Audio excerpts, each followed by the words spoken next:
Ik katru rītu priekškars varas, ik katru rītu priekškars krīt, un garderobē tantiņa mīt, kas mīl ar kurpēm jokus dzīt.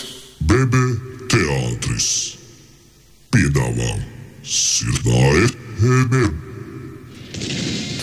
7:14 BB teātris piedāvā nekrietnāk karēvieta Zimmerfellera vājprāts 3. pasaules kara laikā. Lomās darbojās Obers Kobers, Kaspars Upacieris, Zimmerfellers, Andris Freidenfelds. Skatuves iekārtojums, šaušanas apmācības lauks, pa lauku skraida militāristi un izliek visādus mērķus. Starp citiem ir arī transvestīts, kurš saģērbies baltās truša drēbēs. Obers. Zaldāt! Zimmerfeller! Nāc nu tagad šur fiks! Zimmerfellers. Jā, mein Ober. Obers. Zo! Tagad mēs taisīsim mācības, kā darīt bum ar to fospatronu. Zo! Skats! Te man iekšrok ir tāds trubā. Ko mēs dar ar tāds trubā? Zimmerfellers. Oi, man nav ne mazāks nojauts, ko ar to trubā dara. Obers. Ah, jā, tu stulbs elefant.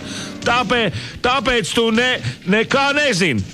Nu, skats, es ņem to trupu un uzlieku uz pleca. Pēc tam es iebāžu iekš to trupu dīt fein raķetbumbieru. Zimmerfellers. Oh, jēciņ, nafig. Obers.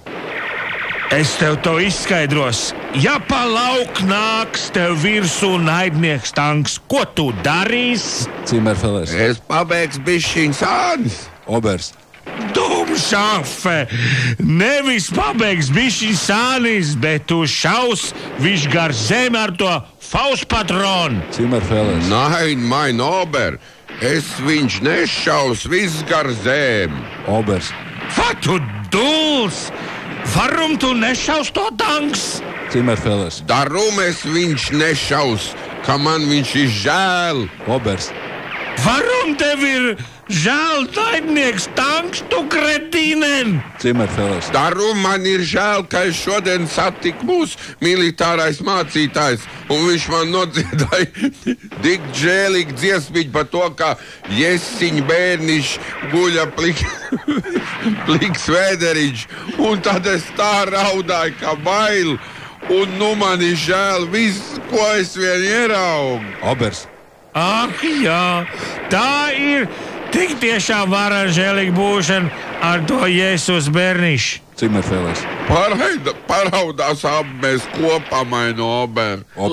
Labs ir, bet tagad paraudās. Es tikai nolikšu to trubu ar fauspatronu pie zemes.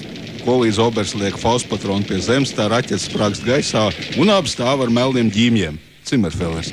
Te tokš tiešām ir jārauda balts asars. Abi raud, un tā līdz pat nākošais nedēļai.